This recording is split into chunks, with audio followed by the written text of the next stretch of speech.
You know, it was a pretty wild AFC NFC Championship Sunday, Joe, when the trailer for Cocaine Bear wasn't the thing that got most people to go, wait a minute, what?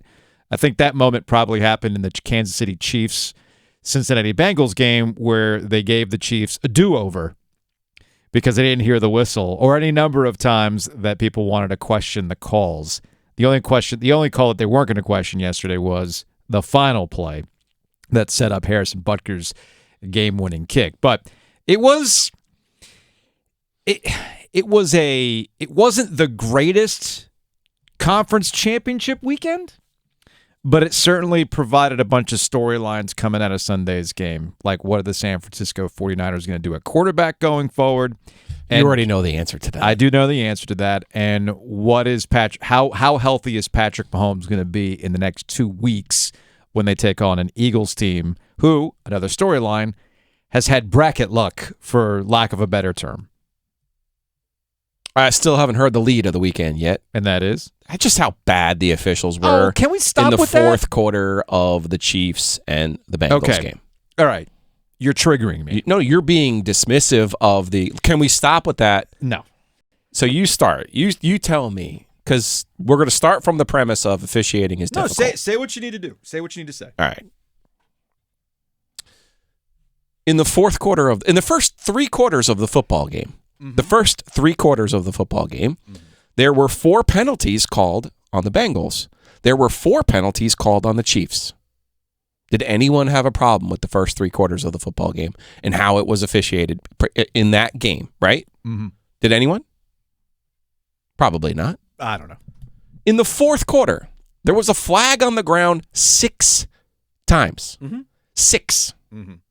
5 of those times the flag was thrown against Cincinnati. 1, it was thrown against the Chiefs. Okay.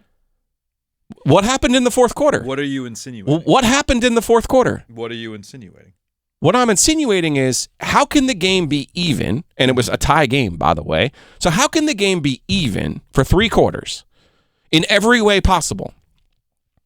And then all of a sudden we get to the fourth quarter and it's 5 penalties to 1, which wasn't accepted because it was a holding play on a successful play by the Bengals. Yeah. And I'm not even arguing about the last play. He hit Mahomes out of bounds, or he pushed him when he was out of bounds. Then Mahomes absolutely flopped once he was out of bounds to embellish the call and get the call. Good for him. I don't hate Mahomes for doing what he did, but we should call it what it was. You can't tell me in the NFL, where there is literally a penalty on every single down, that you're going to call holding, which is somewhat subjective at this point. It is. You're going to call holding on the Bengals. They called 1 on offense, 1 on defense. They called a pass interference that wasn't even close to pass interference. They called, and then the other one was the intentional grounding that they called that Burrow had done 3 or 4 times earlier in the game, because analysis break, the Bengals offensive line, which was missing 60% of its starters from week 16, was not good. Mm-hmm. Analysis, the Chiefs' defensive ends were outstanding against the terrible offensive line. Ultimately, the game was won by the Chiefs' defense. Mm-hmm. Ultimately. But you can't sit here and tell me, with that look on your face, that you thought the Bengals got a fair shake in the fourth quarter of a game, on the road, by the way. Let's get back to the NC State Boston College call that was incorrect. Oh, really? The human beings that are involved in the game were influenced by the other people in the building? Huh. Knock me over with a feather. I've never seen that before. So, the floor is yours. How many of those calls actually had direct impacts on the game? All of them, because it's a cumulative effect. Some of them were. Nothing came out of those penalties. There was a lot of ball don't lie moments. No. The intentional grounding, which sends you back on a loss of down penalty, yes, that has an effect. It takes time off the clock, by the way. You gave me to which one. they had to use the timeout they had 2 timeouts left. I'm with you on the intentional grounding one, but those other ones, the PI. No, but those other ones, ultimately, nothing really came out of them. And on top of, I get that time comes off the clock, but it's not like the Chiefs did anything with it in return. I'm with you on the intentional time that grounding. comes off, and there's also field position where Cincinnati had to start the drives. So also, the whole tenor of the quarter becomes every time there's a flag on the ground, you're going, well, what happened? Yeah. And every time you're like, all you had to do is look at Zach Taylor. You can dismiss me all you want. All you had to do was look at the head coach of the Cincinnati Bengals. Every head coach and every player knows they're going into a game with having to overcome the officials. Doesn't matter the sport. Every sport, every game. Every player will tell you that. They can complain about the officiating after the fact, but you understand that you have to play well enough to overcome those things. And even the smallest of mistakes, you can get on Patrick Mahomes for embellishing. That's gamesmanship, okay? I had no issue with the last call. Even if he didn't embellish it, he pushed him out of bounds. Osai pushed him out of bounds, and you got to call that. That gets called 100% of the time, especially on the home for the home team. Okay. Especially. Well, screw that, because you're now diving back into like the home team gets all the calls, which then gets back to home field advantage. Sure. Okay. Well, that's why you play these things, and as much as the Bengals want to talk about they're slighted and we had a chip on our shoulder. They were selling, they were selling conference championship tickets in Atlanta. We're going to prove them wrong, blah, blah, blah, blah, blah. The Bengals also understand these things. But here's my problem with discussions about officiating. What good does it do you? What are we accomplishing with talking about the officiating? To me, when we start talking about officiating, we're talking about the lowest common denominator thing from the game. It's the one thing that the most basic ass fan can talk about, and it accomplishes that. Like I can really break down officiating and not understand why the other team ultimately won the game. You know why the Kansas City Chiefs ultimately won that game and the Bengals lost? Is because Patrick Mahomes is a freaking dude. That's why they won that game. In fact, what ended up happening on Sunday was a prime example of why the quarterback position is so freaking important, all right?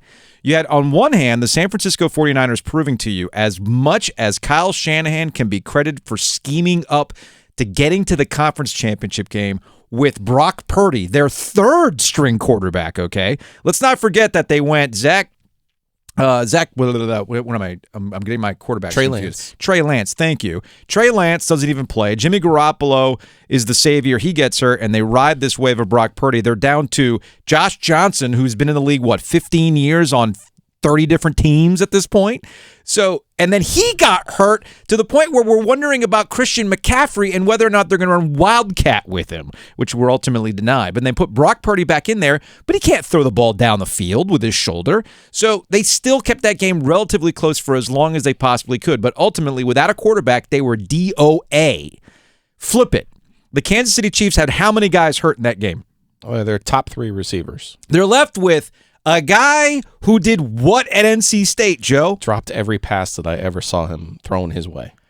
Green Bay Packers fans helped him pack his bags, okay? Green Bay, out! I don't want you here. You're not a guy that Aaron Rodgers can play with. And he ends up in Kansas City where he ended up looking great thanks to Patrick Mahomes, all right?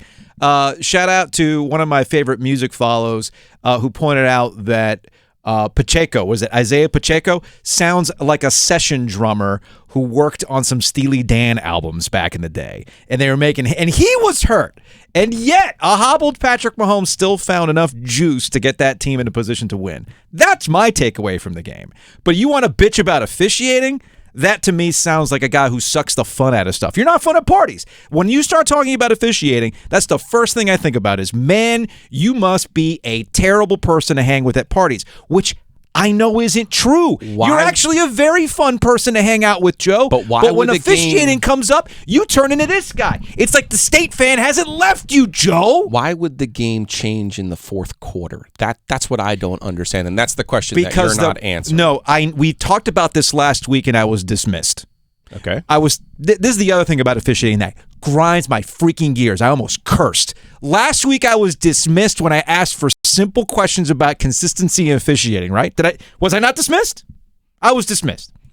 Now when it affects you I didn't dismiss your concerns. Oh, what happened? Oh, now it's a problem. Because that gets to another deep-seated issue that happened on Sunday. Now you're getting me mad with this officiating talk. You know what really happened on Sunday? The desired outcome that people wanted didn't happen. That desired outcome was for Patrick Mahomes to lose a game at the expense of Joe Burrow getting back to a Super Bowl so we could all talk about how it's Joe Burrow's time and all the time we spent in the regular season talking about how Joe Burrow is the quarterback I would take. If I'm starting a team right now, no, I don't want the guy who's gone to 5 straight conference championships. No, I don't want the guy who's going to win the MVP again. No, I want Josh Allen, who turns the ball over like it's Pez dispenser. No, I want Joe Burrow because he's cool. No, Patrick Mahomes did it again.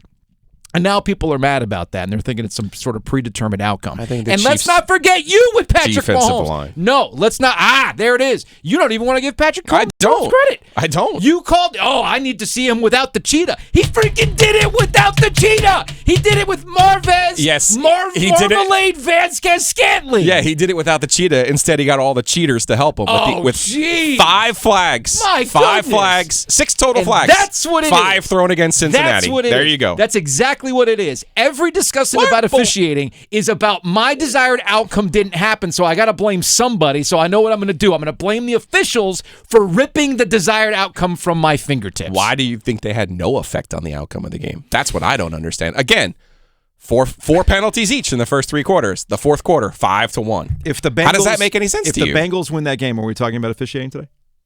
No, we were talking about how they overcame the officiating. We're not even talking about it. I'm telling you right now, we're not talking about it. In fact, what we talk about is some of the things that went against the Chiefs' way. Talking about officials is losers talk. Straight up losers talk at this point. And it's even worse when it comes from the winning side, too. I mean, you want to talk about basketball. I mean, I don't want to hear again about, UNC or Duke complaining about officials. But anyway, you got it out of your system? You still haven't answered the question about how it could be even through 3 quarters and then all of a sudden 5-1. Is this your first time watching a football game?